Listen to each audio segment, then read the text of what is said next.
نحمده ونصلي ونسلم على سيدنا ومولانا محمد رسوله النبي الأمين المكين الحنين الكريم الرؤوف الرحيم. أما بعد فأعوذ بالله من الشيطان الرجيم. بسم الله الرحمن الرحيم. قال الله تبارك وتعالى في الكلام المجيد والفرقان الحميد: محمد رسول الله والذين معه صدق الله مولانا العظيم. وقال الله تبارك وتعالى في شان حبيبه مخبرا وآمرا: إن الله وملائكته يصلون على النبي يا أيها الذين آمنوا صلوا عليه وسلموا تسليما. مولاي صل وسلم دائما أبدا على حبيبك خير الخلق كلهم. يا رب بالمصطفى بلغ مقاصدنا واغفر لنا ما مضى يا واسع الكرم. اللہ رب العزت خالق کائنات کی حمد و ثنا پیارے آقا کریم علیہ الصلوۃ والسلام کی بارگاہ میں عاجزانہ ہدیہ درود و سلام کے بعد تمام احباب سامعین کو السلام علیکم ورحمۃ اللہ وبرکاتہ. الحمدللہ تعالی اللہ رب العزت کے فضل و احسان کے ساتھ ہفتہ وار بابرکت محفل حمد و نعت اور درس و بیان میں ہم سب شریک ہیں. دعا ہے کہ اللہ رب العزت اپنی رحمت پاک کا صدقہ حق بیان کرنے کی توفیق عطا فرمائے اور اس مبارک مجلس کی برکات ہم سب کو نصیب فرمائے. آج کی اس نشست میں گفتگو کے لیے میں نے آپ کے سامنے سورہ الفتح کی آخری آیت کریمہ آیت مبارکہ نمبر 29 کا ابتدائی حصہ تلاوت کرنے کی سعادت حاصل کی، جس میں اللہ تبارک و تعالیٰ نے ارشاد فرمایا: محمد الرسول اللہ. محمد الرسول اللہ صلی اللہ علیہ وسلم یہ ذات مبارک یہ اللہ کے سچے رسول ہیں. والذین معہ، اور جو کوئی بھی ان کی معیت پا گیا، جسے ان کی معیت اور سنگت نصیب ہو گئی. اللہ رب العزت نے آقا کریم علیہ السلام کی ذات مبارکہ کا ذکر کر کے اس کے بعد آقا علیہ السلام کی معیت مبارک کا ذکر فرمایا. قربت، سنگت، جسے تعلق کہا جاتا ہے، نسبت. اس کے بعد تفصیل سے اگر یہ آیت کریمہ دیکھی جائے تو اللہ رب العزت نے صحابہ کرام رضوان اللہ علیہم اجمعین کی خصوصیات کا ذکر فرمایا ہے کہ والذین معہ اشداء علی الکفار، کہ میرے محبوب پاک علیہ السلام کی معیت والے ہیں، وہ کفر کے خلاف سخت ہیں. رحماء بینہم، جس طرح کفر کے خلاف سخت ہیں اسی طرح آپس میں رحم دل اور پیار کرنے والے ہیں. تراہم رکعا سجدا، جب بھی انہیں دیکھو گے تمہیں رکوع اور سجود کرتے دکھائی دیں گے. یبتغون فضلا من اللہ ورضوانا، اور ہمیشہ اللہ رب العزت سے اس کا فضل اور اس کی رضا کی تلاش میں رہنے والے لوگ ہیں. سیماہم فی وجوہہم من اثر السجود، ان کے چہروں سے تمہیں سجدے کرنے کے نشانات اور سجدوں کا نور واضح دکھائی دے گا.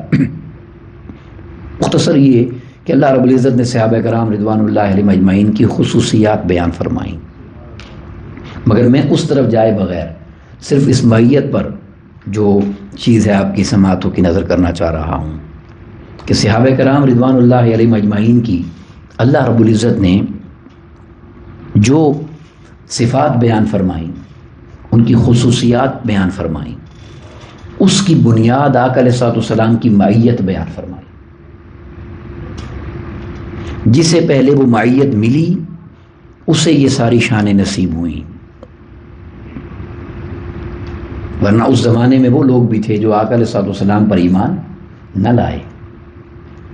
اسی زمانے کو پایا، وہی شہر، وہی سب کچھ پایا، مگر انہیں آقا علیہ السلام کی نسبت چونکہ معیت کی نصیب نہ ہوئی تو کوئی خصلت اور کوئی شان ان کو نصیب نہ ہوئی. تو دراصل اللہ رب العزت نے اس آیت کریمہ کے اندر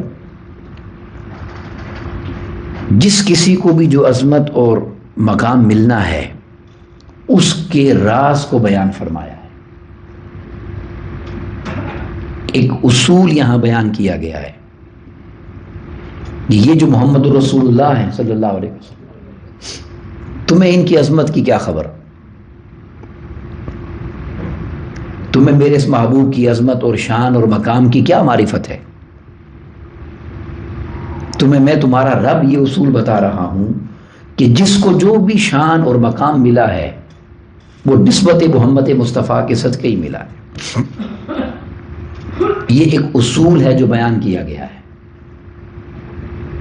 اب اس پر میں چند ایک باتیں عرض کرنا چاہ رہا ہوں کہ یہ اصول کیسے ہم سمجھ سکتے ہیں، یا اس کی اگر گہرائی میں جانا چاہیں، تفصیل دیکھنا چاہیں تو وہ کیسے ہے۔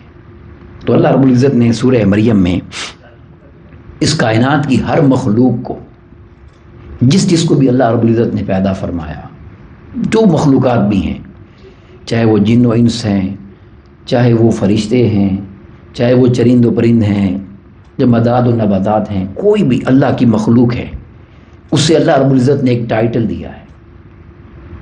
ایک ٹائٹل دیا سورہ مریم کی آیت مبارکہ نمبر 93 میں فرمایا ان کل من فی السماوات والارض، بے شک جو کوئی بھی زمین و آسمان کے اندر ہے۔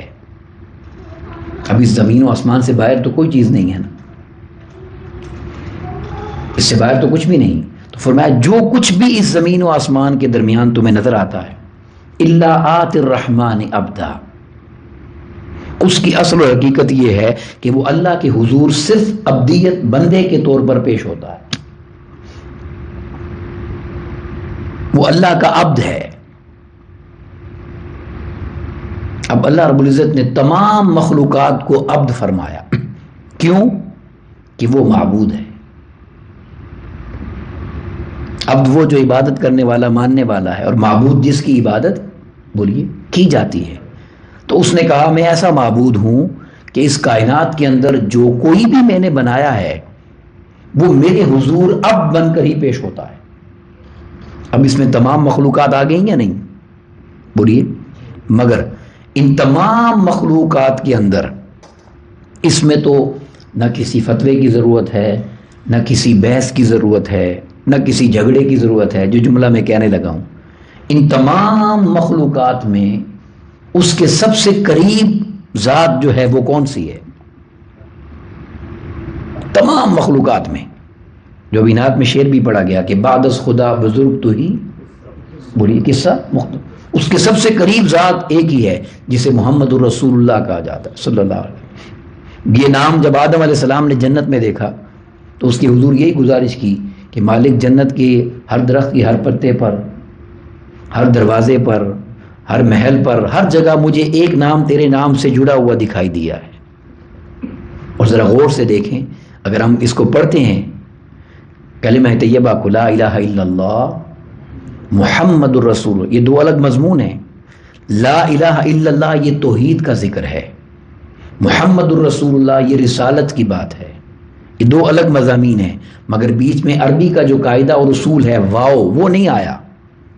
لا الہ الا اللہ و محمد الرسول اللہ، اگر یہ آ جاتا تب بھی بات غلط نہیں تھی، مگر اس نے درمیان میں واو بھی نہیں لگایا، اس نے نام کو نام سے جوڑا، لا الہ الا اللہ محمد الرسول اللہ۔ پھر یہ نام ہر جگہ ہمیں جڑا ہوا دکھائی دیتا ہے، چاہے اذان ہے، چاہے نماز ہے، کوئی ذکر بھی ہے، تو اس کے سب سے قریب ذات کون سی ہے؟ بولیں وہ ذات محمد الرسول اللہ۔ اس لیے اس نے کہا محمد الرسول اللہ، تمہیں کیا خبر یہ محمد مصطفیٰ کون ہیں؟ بس تمہیں یہ بتا دیتا ہوں، والذین معہ، تم جتنا میرے قریب آنا چاہتے ہو اتنا ان کے قریب آ جاؤ۔ یہ اصول یہاں بیان کیا گیا ہے جو اللہ رب العزت نے بیان فرمایا۔ اب اس اصول کو اگر ہم سمجھنا چاہیں تو میں آپ کو چند ایک مثالیں دیتا ہوں کہ کیسے اللہ رب العزت نے حضرت آدم علیہ السلام سے لے کر آقا کریم علیہ السلام کی ذات مبارکہ تک کم و بیش 1.25 لاکھ انبیاء کرام بھیجے، کم و بیش، اور ہر نبی کی کوئی نہ کوئی امت ہے، ایسا ہے یا نہیں؟ تو کیا وجہ ہے کہ قرآن مجید میں اس امت کا جو ہم ہیں آقا علیہ السلام کو ماننے والے، ان کا ذکر اللہ رب العزت نے اس طرح کیا کہ کنتم خیر امت، آل عمران آیت مبارکہ نمبر 110 میں، کہ تمام امتوں میں سے تم سب سے بہترین امت ہو۔ امت تو آدم علیہ السلام کی بھی ہے، امت تو موسیٰ علیہ السلام کی بھی ہے، امت تو یوسف علیہ السلام کی بھی ہے، امت تو ابراہیم علیہ السلام کی بھی ہے. ہمیں ایسی کیا شان مل گئی کہ فرمایا کنتم خیر امت، سب سے بہترین امت تم ہی ہو. اب سوال ذہن میں آتا ہے یعنی کہ کیا؟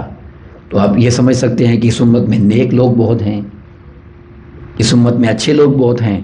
تو نیک اور اچھے لوگ صرف اس امت میں تو نہیں ہیں، نیک اور اچھے لوگ تو پرانی امتوں میں بھی تھے، اور ان کا ذکر بھی قرآن مجید نے بیان کیا. حضرت سلیمان علیہ السلام کی امت کا ایک شخص جو آصف بن برخیہ ہیں، آپ کے دربار میں آپ کی مجلس میں بیٹھنے والا شخص، جب آپ نے اپنے دربار میں جنات کے سامنے اور انسانوں کے سامنے یہ کہا کہ ملکہ بلقیس میرے پاس آ رہی ہے، میں چاہتا ہوں اس کا تخت اس سے پہلے یہاں پہنچ جائے، جو 700 میل کی مسافت پہ پڑا ہوا تھا، میں چاہتا ہوں اس سے پہلے یہاں آ جائے. تو قرآن مجید نے کہا ایک بڑا جن کھڑا ہوا، بڑا طاقتور، اس نے کہا میں لے آتا ہوں، آپ کی اپنی مجلس سے اٹھنے سے پہلے لے آتا ہوں، اور میں امانت دار بھی ہوں، آپ جانتے ہیں. آپ نے کہا نہیں، مجھے اس سے بھی جلدی چاہیے. تو قرآن مجید نے کہا وقال الذی عندہ علم من الکتاب، پھر ایک ایسا شخص بولا جس کے پاس اس کتاب کا علم تھا جو کتاب ان کے نبی کی ہے، حضرت سلیمان علیہ السلام. اس نے کہا انا آتی کبھی، میں آپ کے پاس لے آتا ہوں، قبل ان یرتد الیک طرفک، آپ کی آنکھ جھپکنے سے بھی پہلے. آنکھ بند کر کے کھولیں، تخت سامنے ہوگا. 700 میل جانا بھی ہے، تخت کو اٹھانا بھی ہے، اور تخت کو لانا بھی ہے. جب سلیمان علیہ السلام نے آنکھ بند کی اور کھولی، تخت سامنے تھا. جب سامنے دیکھا تو آپ نے فرمایا ھذا من فضل ربی، یہ وہی کر سکتا ہے جسے اللہ کا فضل نصیب ہو جاتا ہے، کہ وہ یہ عام بندہ نہیں کر سکتا. تو ایسے بھی ہیں جو پلک جھپکتے ہوئے 700 میل دور پڑا تخت اٹھا لائے. تو صرف یہ بات نہیں ہے کہ اس امت میں نیک بہت ہیں. اگر آپ اصحاب کہف کو دیکھیں تو اصحاب کہف کی شان یہ ہے، وہ اللہ کے ایسے محبوب تھے، اللہ کے ایسے ولی تھے، ایسے نیک لوگ تھے کہ اللہ رب العزت نے اپنی تقدیر کو ان کے لیے بدلا. قرآن مجید میں اللہ رب العزت فرماتا ہے لَلشَّمْسُ يَنبَغِي لَهَا أَن تُدْرِكَ الْقَمَرَ، یہ جو میں نے سورج چاند کی گردش بنائی ہے یہ کبھی بدلتی نہیں ہے. ذَلِكَ تَقْدِيرُ الْعَزِيزِ الْعَلِيمِ، یہ میری تقدیر ہے، یہ کبھی نہیں بدلتی، یہ کبھی چینج نہیں ہو سکتا. اس لیے نمرود سے ابراہیم علیہ السلام نے بھی سورج کے نظام کو بدلنے کا دعویٰ مانگا تھا کہ یہ کام رب ہی کر سکتا ہے، اگر تو سچا رب ہے تو کر کے دکھا. فبہت الذی کفر، وہ نہ کر سکا. مگر جب اصحاب کہف غار میں آ کے سو گئے تو وہی رب جو قرآن مجید میں یہ فرماتا ہے کہ میں سورج کی اس اترنے چڑھنے کو، طلوع و غروب کو، اس نظام کو نہیں بدل رہا، نہ کوئی بدل سکتا ہے، یہ میری تقدیر ہے. 309 سال تک وہ غار میں سوئے رہے، اور سورج طلوع کے وقت بھی ایک طرف سرک جاتا تھا اور غروب کے وقت بھی ایک طرف سرک جاتا تھا. اور یہ سب کچھ کر کے رب نے کہا یہ میں اس لیے کر رہا ہوں کہ میرے محبوب بندے غار میں سوئے ہیں، ان کو سورج کی تپش نہ پڑ جائے. ایسے بھی ہیں اس امت میں، اگر نیک بہت ہیں تو گناہگار بھی تو بہت ہیں. پرانی امتیں ایک گناہ کرتی تھی، ناپ تول میں کمی، امت کو مٹا دیا. جھوٹ بولا، امت کو مٹا دیا. ملاوٹ کی، امت کو مٹا دیا. حق تلفی کی، امت کو مٹا دیا. وہ سارے گناہ یہاں جمع ہو گئے ہیں، مگر رب کائنات فرما رہا ہے کنتم خیر امت، ساری امتیں ایک طرف، تم سب سے بہترین امت ہو. اب سوال یہ پیدا ہوتا ہے یہ اتنا بڑا ٹائٹل اور شان جو ہمیں ملی ہے، ہمارا کیا کمال ہے؟ ایک ہی کمال ہے، اور وہ یہ کہ ہم ان کے امتی ہیں جن کا ہو جانے سے عظمت نصیب ہو جاتی ہے. ہمارا اپنا کوئی کمال نہیں ہے. والذین معہ، جو ان کے ساتھ جڑ گیا، جسے ان کی معیت مل گئی، جسے ان کی سنگت مل گئی، وہ اتنا ہی عظیم ہو گیا. اب میں ایک مثال، چونکہ میں نے امتوں کا کیا، ایک مثال میں ذکر ہلکا سا انبیاء کرام کا کر دیتا ہوں. 1.25 لاکھ انبیاء کرام ہیں، ہر کسی کا اپنا مقام ہے، اپنی شان ہے، اپنی عظمت ہے. مگر ایک ذرا دیکھیں اللہ رب العزت نے حضرت عیسیٰ علیہ السلام کو ایک ایسی شان عطا کی جو انبیاء کرام کائنات میں کسی کو نہیں دی. اور وہ کیا کہ وہ بن باپ کے دنیا میں تشریف لائے. ٹھیک ہے، اب سوال یہ پیدا ہوتا ہے رب کائنات نے اس کام کے لیے عیسیٰ علیہ السلام کو ہی کیوں چنا؟ اب اس کی حکمتیں تو وہی جانتا ہے نا. تو اس لیے چنا کہ جس ماں نے بغیر رشتے کے، بغیر شادی کے، بغیر تعلق کے مرد کے اس عظیم بچے کو جنم دینا تھا، اس کا نام اس نے قرآن میں رکھنا تھا. کسی نبی کی والدہ کا نام قرآن مجید میں نہیں ہے، ان کا ہے، اور نام بھی ہے اور پوری صورت بھی ہے. تو رب کائنات نے فرمایا یہ شان اس لیے انہیں نصیب ہو گئی کہ ان کے اور مصطفیٰ کے درمیان کوئی نہیں، یہ سب سے زیادہ مصطفیٰ کے قریب ہے. معیت کی بات، والذین معہ، جو جتنا قریب ہو جائے اتنا اس کو عظمت بولیے نصیب ہو جاتی ہے. آگے آ جائیں. اب کائنات کے اندر بے شمار عورتیں ایسی ہیں جن کی عظمت کا ذکر ہے. آقا علیہ السلام نے 4 خواتین کی عظمت کی بات کی، جس میں بی بی مریم بھی ہیں، جس میں بی بی آسیہ بھی ہیں، فرعون کی بیوی. مگر قرآن مجید نے کچھ عورتوں کا ذکر کیا اور فرمایا یا نساء النبی، اے وہ عورتوں جو میرے مصطفیٰ کی زوجیت میں آ گئی صلی اللہ علیہ وسلم، جو میرے محبوب کی بیوی زوجہ بن گئیں، وائف بن گئیں، ان کو رب کائنات فرماتا ہے لستن کاحد من النساء، کائنات کی کوئی عورت آپ جیسی نہیں ہے، سب سے عظیم آپ ہیں، جنہیں ازواج مطہرات آقا علیہ السلام کی زوجہ مطہرہ. تو قرآن مجید نے کیا کہا؟ لستن کاحد من النساء، کوئی عورت کائنات میں آپ کی برابری نہیں کر سکتی. اب سوال یہ پیدا ہوتا ہے کہ ان کو یہ جو اتنی بڑی عظمت ملی تو کس وجہ سے ملی؟ بولیے. ان میں ایک زوجہ ایسی بھی تھی آقا علیہ السلام کی جو بہت ضعیف تھی، بڑی عمر کی، اور وہ آقا علیہ السلام کی بارگاہ میں آ کر عرض کرتی ہیں حضور مجھ سے شادی کر لیجئے. آقا علیہ السلام نے فرمایا تمہیں شادی کی حاجت کیوں ہے؟ اس نے کہا یہ شرف پانا چاہتی ہوں کہ آپ کی زوجہ میں میرا نام آ جائے. یہ لستن کاحد من النساء، وہ جانتی تھی کہ یہ نام مجھے جڑ گیا میں کائنات میں سب سے عظیم ہو جاؤں گی. تو اب وہ کیوں ہوئی عظیم؟ انہیں معیت مل گئی، انہیں نسبت مل گئی، انہیں آقا علیہ السلام کا تعلق مل گیا. تو جس سے جتنا تعلق مل جاتا ہے وہ اتنا ہی بولیے عظیم ہو جاتا ہے. آگے چلیے. پوری روح زمین پر سب سے مقدس مقام کون سا ہے؟ مکہ، شہر مکہ، کیونکہ اللہ رب العزت نے اس کو اپنے گھر کے لیے چنا. وہ سب سے پہلا گھر ہے جو اللہ رب العزت نے چنا، اور قیامت تک کے لیے اس کو اپنا گھر بنایا، اسے چنا. اس کی عظمتیں، اس کی شانیں، اس کے سب مقامات بجا ہیں. مگر اللہ رب العزت نے اپنا سارا حج بھی، طواف بھی، عمرہ بھی، تمام مناسک حج اور ارکان عمرہ اس نے مکہ میں رکھ دیے. مگر میں ایک سوال کرنے لگا ہوں، ذرا توجہ سے جواب دیجیے گا. مکہ کی ہر مقام کی عظمت بجا ہے، مگر سوچ کر بتائیں کہ اس مکہ کے اندر جہاں مطاف ہے، جہاں کعبہ ہے، جہاں صفا و مروہ ہے، جہاں مزدلفہ مینا عرفات ہیں، جہاں حجر اسود ہے، جہاں مقام ابراہیم ہے، جہاں زمزم ہے، کیا اس پورے مکہ میں کہیں جنت بھی ہے؟ کوئی جگہ ایسی ہو جسے کہا گیا ہو یہ جنت ہے؟ بولیے. نہیں ہے، نہیں ہے. مگر ایک جگہ روح زمین پر ایسی ہے جس کے لیے آقا علیہ السلام نے فرمایا یہ جنت ہے. کون سی؟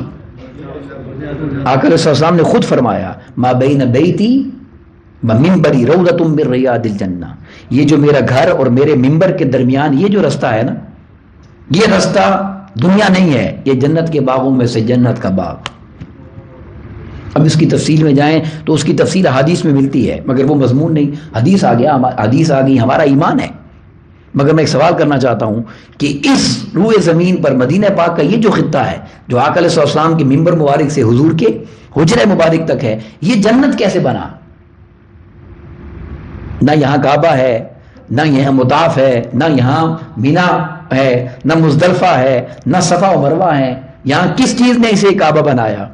تو سوائے اس کی اور کوئی چیز آپ کو نہیں ملے گی جنت بنانے کی کہ صبح و شام آقا علیہ الصلوۃ والسلام حجرہ مبارک سے نکل کر ممبر پر آتے ہیں. اس لیے تو کہا ما بین بیتی و ممبری، یہ جو صبح و شام میرے قدم اس زمین کو لگتے ہیں نا، تو اس زمین کو میرے قدموں کی جو معیت مل گئی ہے، رب کائنات نے اسے دنیا رہنے ہی نہیں دیا. نہ یہ دنیا ہے، یہ تو جنت ہے. روضۃ من ریاض الجنہ، جنت کے باغات میں سے باغ ہے. تو کیوں؟ اسے معیت مل گئی مبارک قدموں کی، اسے آقا علیہ الصلوۃ والسلام کے مبارک قدموں کی معیت مل گئی. اب مفسرین نے یہ لکھا ہے کہ مکہ کی عظمتیں اس لیے ہیں کہ وہاں حضور کی ولادت ہوئی. قرآن مجید نے کہا لا اقسم بہذا البلد وانت حل بہذا البلد ووالد وما ولد، پیدا ہونے والے کی بھی قسم اور جو اس کے والدین ہیں ان کی بھی قسم. قرآن مجید نے کہا تو مکہ کی ساری عظمتوں کو جوڑا حضور کی ولادت کے ساتھ، اور مدینہ طیبہ میں جو جنت بنا دی تو جنت بنا دی کس لیے؟ آقا علیہ الصلوۃ والسلام کے مبارک قدموں کی برکت کے ساتھ. تو جس سے جتنی معیت مل جائے بولیے وہ اتنا ہی عظیم ہو جاتا ہے، اتنا بلند مقام پا لیتا ہے. اب اس سے بھی آگے چلیں. صحابہ کرام کی عظمتیں ہیں، شانیں ہیں، ہم ایمان رکھتے ہیں، مگر صحابہ کرام کی عظمتیں کیا ان کی عبادتوں کی وجہ سے ہیں؟ کیا ان کی ریاضتوں کی وجہ سے ہیں؟ نہیں. اگر عبادتوں اور ریاضتوں کی وجہ سے ہوتی تو امت میں بھی ایسے ہیں جو 40 سال عشاء کے وضو سے فجر پڑھ رہے ہیں. امت میں ایسے ہیں جو عصر عشاء کی سنتیں قضا نہیں کرتے. امت میں ایسے ہیں جن کی تہجد کی نمازیں کبھی قضا بولے نہیں ہوتی. انہیں یہ عظمت کس نے دی؟ آئے میدان جنگ میں ایک کافر شخص آقا علیہ الصلوۃ والسلام کو قتل اور شہید کرنے کے ارادے سے چھپ کر مسلمانوں کی صف میں داخل ہو گیا. چھپ کر. اب جب وہ آ گیا اب ڈھونڈنے لگ گیا کہ کہاں ہیں محمد رسول اللہ صلی اللہ علیہ وسلم. وہ قتل اور شہید کرنے کے لیے آیا تھا، مگر وہ آقا علیہ السلام کو چہرے سے جانتا نہیں تھا، پہچانتا نہیں تھا. اس کے نصیب اچھے تھے. وہ آقا علیہ السلام کے خیمے کے سامنے سے گزرا، آقا علیہ السلام خیمے سے باہر آ گئے. اب پہلی بار جب اس نے آقا علیہ السلام کا چہرہ مبارک دیکھا، وہ آقا علیہ السلام کا حسن مبارک دیکھا، تو جانتے ہیں وہ کیا کہنے لگا؟ وہ یہ کہنے لگا من انت، اے حسن و جمال کے پیکر آپ کون ہیں؟ تلوار ہاتھ میں ہے. آقا علیہ السلام تو جانتے ہیں نا میرا صحابی نہیں ہے. حضور نے فرمایا انا محمد رسول اللہ، میں وہی ہوں جسے تو ڈھونڈ رہا ہے، میں محمد رسول اللہ ہوں صلی اللہ علیہ وسلم. اب جانتے ہیں اس نے کیا کہا؟ اس نے کہا اگر آپ محمد رسول اللہ ہیں تو صرف یہ بتائیں میں کلمہ پڑھوں تو مجھے کیا دیں گے؟ وہ جو قتل کرنے آیا تھا اس نے حسن دیکھا، اب اس نے قتل کیا کرنا، اب تو وہ خود قتل ہو گیا، اب تو وہ خود شہدائی ہو گیا. آقا علیہ السلام نے فرمایا اتنا خالص تیرا دل اور من ہے کہ کئی صبح و شام دیکھ کر نہیں مانتے، تو ایک نظر دیکھ کے مان گیا. تجھے دنیا نہیں، میں تجھے جنت دیتا ہوں، جنت دیتا ہوں. اس نے گھوڑے پر بیٹھے بیٹھے کلمہ پڑھا، گھوڑے پر بیٹھے بیٹھے کلمہ پڑھا. اب کلمہ پڑھنے کے بعد اس کے دل میں آیا اتر کر حضور کے مبارک قدم چوم لوں، ہاتھ چوم لوں، مل لوں. وہ گھوڑے سے اترنے لگا، اس کا پاؤں پھسلا، سر کے بل زمین پہ گرا، وہی فوت ہو گیا. اب حضور اس کے پاس کھڑے ہیں، صحابہ کرام آ گئے، نہیں پہچانتے کون ہے. ایک دم دیکھنے لگے یہ اجنبی کہاں سے آ گیا. آقا علیہ السلام نے فرمایا سب کو بلا لو، جس نے جنتی کو دیکھنا ہے اسے دیکھ لے، جس نے جنتی کو دیکھنا ہے اسے دیکھ لے.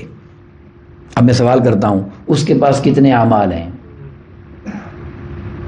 اس کے پاس کتنا عمل ہے، کتنا علم ہے؟ باقی سب باتیں تو چھوڑ دیں، اس نے تو ابھی مسلمانی والا غسل بھی نہیں کیا، ابھی تو صرف اس نے کلمہ پڑھا ہے. تو یہ جنت اسے کس چیز نے دے دی؟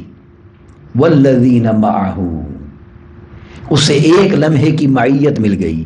اب وہ عام بندہ نہیں رہا، مصطفیٰ کا صحابی ہو گیا صلی اللہ علیہ وسلم. تو صحابی کی عظمت عبادتوں سے نہیں ہے، صحابی کی عظمت صحبت سے ہے.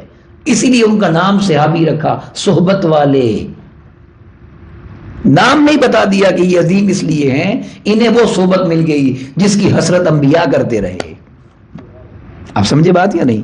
تو جسے یہ معیت مل جائے وہ عظیم ہو جاتا ہے. اس اصول کو آپ جہاں تک لے جائیں یہ اصول صادق آئے گا. مگر میں بات کو مکمل کرنا چاہتا ہوں. روح زمین پر جس کے پاس بھی آپ جائیں، جس کا جو بھی رشتہ ہے آقا علیہ الصلوۃ والسلام کے ساتھ، جس کا جو بھی تعلق ہے آقا علیہ الصلوۃ والسلام کے ساتھ، وہ تعلق حضور کا ہونے کا ہے. کیا ہے؟ اردو کا لفظ ہے حضور کا. جیسے میں ایک جملہ بولتا ہوں، صحابہ کرام جو ہیں یہ کس کے صحابی ہیں؟ بولیے اونچا. لفظ یہی آئے گا کا کے کی، وہ حضور کے صحابی ہیں. ایسا ہی ہے. انبیاء کرام علیہ السلام تمام انبیاء کس کے مقتدی ہیں؟ جو شب معراج حضور کے پیچھے نماز پڑھی تو حضور کے مقتدی ہیں نا.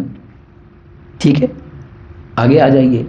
ہم حضور کے امتی ہیں، فرشتے حضور کے غلام ہیں، تعلق والے ہیں. جس کو بھی آپ دیکھیں گے وہ حضور کا ہے، اس کا رشتہ حضور کے ساتھ کا ہے. مگر روح زمین پر کچھ ہستیاں ایسی ہیں جن کا رشتہ حضور کے ساتھ کا نہیں ہے. ان کا رشتہ حضور کے ساتھ سے کا ہے، اور وہ پوری روح زمین پر 4 ہیں جنہیں ہم اہل بیت محمد مصطفیٰ کہتے ہیں. کون؟ آقا علیہ الصلوۃ والسلام نے فرمایا علی منی وانا منہ. علی مجھ سے ہے، میں علی سے ہوں. حسن مجھ سے ہے، میں حسن سے ہوں. حسین مجھ سے ہے، میں حسین بولیے اونچا سے ہوں. اور سیدہ کائنات کے لیے تو کیا ہی فرما دیا. یہ نہیں فرمایا فاطمہ مجھ سے ہے، جو یہ ترجمہ کرتا ہے غلط کرتا ہے. فرمایا الفاطمہ تو بضعۃ منی، یہ فاطمہ مجھ سے نہیں، یہ میرے جگر سے ہے. جگر کی کیا حیثیت ہے جسم کے اندر؟ آج کی سائنس جانتی ہے. یہ فاطمہ میرے جگر سے ہے، جگر کا ٹکڑا نہیں ہے. بضعۃ منی، جگر سے ہے، میں اس سے ہوں. اب آپ کہیں گے یہ کا اور سے کیا فرق پڑ جاتا ہے؟ اس کوئی بڑی لمبی سائنس نہیں ہے، اردو کا جملہ ہے، بڑا آسانی سے آپ سمجھ جائیں گے. ایک ہوتا ہے کوئی کسی کا ہوتا ہے، کسی کا ہوتا ہے. ایک ہوتا ہے کوئی کسی سے ہوتا ہے. جو کا رشتہ ہے نا، آسان کرتا ہوں، یہ وجود سے باہر سے جڑا ہوا ہے، اس کا تعلق باہر کا ہے، فزیکل باہر سے. اور جو سے کا تعلق ہے یہ اس وجود سے ہے، یہ وہی وجود ہے. اس لیے آقا علیہ السلام نے بار بار درختوں کی مثال دی کہ ہم ایک درخت ہیں، علی فاطمہ سب ملا کر کہا ٹہنیں شاخیں ہیں، سب فرمایا. مگر میں ایک آسان سی بات کر کے مکمل کر دیتا ہوں. ہم جب بھی لفظ بولتے ہیں 5 تن، پنج پاک جو بولا جاتا ہے یا نہیں؟ اب تن جو ہے یہ اردو کا لفظ ہے، یہ واحد کے لیے آتا ہے. ہونا کیا چاہیے؟ 5 تنوں، جمع آنی چاہیے. مگر ہم کہتے ہیں 5 تن. کیوں؟ کہ وہاں بات جمع کی ہے ہی نہیں، وہ 5 ہو کر بھی ایک ہے. اس لیے تو فرما رہے ہیں منی، مجھ سے ہے، مجھ سے جدا نہ کرنا، میں ان سے ہوں. جو چاہتا ہے کہ مجھ سے جڑ جائے وہ انہیں مجھ سے جدا نہ کرے. یہ ہے راز کی بات. اس لیے فرمایا والذین معہ، جو جتنا قریب ہو جاتا ہے وہ اتنا عظیم ہو جاتا ہے. تو کائنات کے اندر جو بھی جتنا بھی قریب ہے، ان سے زیادہ کوئی قریب بولیں نہیں ہے. اسی لیے جب دین کے لیے بڑی قربانی دینے کی بات آئی تھی تو وہ بھی کوئی اور نہیں دے سکتا تھا، وہ وہی دے سکتا تھا جو خود اس وجود سے تعلق رکھتا ہو. کیونکہ یہ چھوٹی قربانی نہیں تھی، بڑی قربانیاں دی صحابہ کرام نے، مگر ایسی قربانی جو کربلا میں دی گئی وہ نہیں دی. اس لیے وہی دے سکتا تھا جو اتنی عظمت والا ہو. اس لیے ان کو چنا گیا جو امام علی مقام امام حسین علیہ السلام ہیں. اور آقا علیہ الصلوۃ والسلام نے خود فرما دیا الحسین منی و انا من الحسین، حسین مجھ سے ہے اور میں حسین سے ہوں. اس پر قبلہ حضور شیخ الاسلام ڈاکٹر محمد طاہر القادری آپ نے ایک بڑی خوبصورت بات فرمائی ہے. میں اکثر یہ بات کہتا بھی ہوں، اسی پر مکمل کرتا ہوں، کیونکہ یہ بات تو سمجھ آتی ہے کہ بیٹا باپ سے ہے، دادا سے ہے، نانا سے ہے، مگر نانا یا دادا یا بابا بیٹے سے کیسے ہوگا؟ اس کی بے شمار تشریحات ہیں، یہ نہیں کہ اور تشریح نہیں ہے، مگر ایک تشریح اس کی یہ ہے، آقا علیہ الصلوۃ والسلام نے فرمایا جس دن حسین پیدا ہوا، پیدا ہونے سے لے کر میدان کربلا جانے تک یہ حسین مجھ سے ہے، اور میدان کربلا میں میرے دین کے لیے قربانی دینے کے بعد اور قیامت تک میرے دین کو جھنڈا اونچا کر لینے کے بعد پھر قیامت تک میری پہچان اور میرا سارا دین میرے حسین سے ہوگا، میرے سارے دین کی پہچان حسین سے ہوگی، کیونکہ اس حسین نے قیامت تک کے لیے آقا علیہ الصلوۃ والسلام کے دین کو اور آقا علیہ الصلوۃ والسلام کے دین کو اور جھنڈے کو ایسی سربلندی عطا کر دی ہے کہ قیامت تک کے لیے حق اور باطل کی پہچان اور علامت ہمیں بتا دی ہے۔ سبق یہ ہے کہ جو اللہ کی بارگاہ میں عظیم ہونا چاہتا ہے، بڑا ہونا چاہتا ہے، اس کے لیے اور کوئی راستہ نہیں ہے، راستہ ایک ہی ہے، وہ جتنا حضور کے قریب ہوتا چلا جاتا ہے اللہ اسے اتنا ہی اپنے قریب کرتا چلا جاتا، یہی ایک راستہ ہے۔ اس لیے ہمیں چاہیے کہ ہم آقا کریم علیہ الصلوۃ والسلام کے امتی ہونے کے ساتھ ساتھ آقا علیہ الصلوۃ والسلام کے مقام کی معرفت حاصل کریں، اور زیادہ سے زیادہ اپنے قلب کو، باطن کو، ظاہر کو آقا علیہ الصلوۃ والسلام کی ذات پاک سے جوڑتے چلے جائیں۔ دو چیزیں ہوتی ہیں، ایک ظاہر ہوتا ہے، ایک باطن ہوتا ہے۔ باطن میں حضور کی محبت ہو اور ظاہر میں حضور کی سنت کی اتباع ہو، جو طریقہ حضور نے بتایا، ظاہری طور پر وہ طریقہ ہو، باطن میں حضور کی محبت ہو، اگر یہ دو چیزیں جمع ہو جائیں تو انسان کی دنیا و آخرت سب خیر ہو جاتی ہے۔ اللہ رب العزت ہمیں آقا علیہ الصلوۃ والسلام کی معیت میں اور قربت میں اور زیادہ خود کو قریب کرنے کی توفیق عطا کرے، اور اس کا راستہ درود و سلام ہے جو آقا علیہ الصلوۃ والسلام نے بتایا، قیامت کے دن میرے سب سے زیادہ قریب وہ ہوگا جس نے سب سے زیادہ مجھ پر درود پڑھا ہوگا۔ اللہ ہمیں کثرت سے آقا علیہ الصلوۃ والسلام پر، حضور کی آل پر درود و سلام پڑھنے کی توفیق عطا کرے۔ وما علینا الا البلاغ۔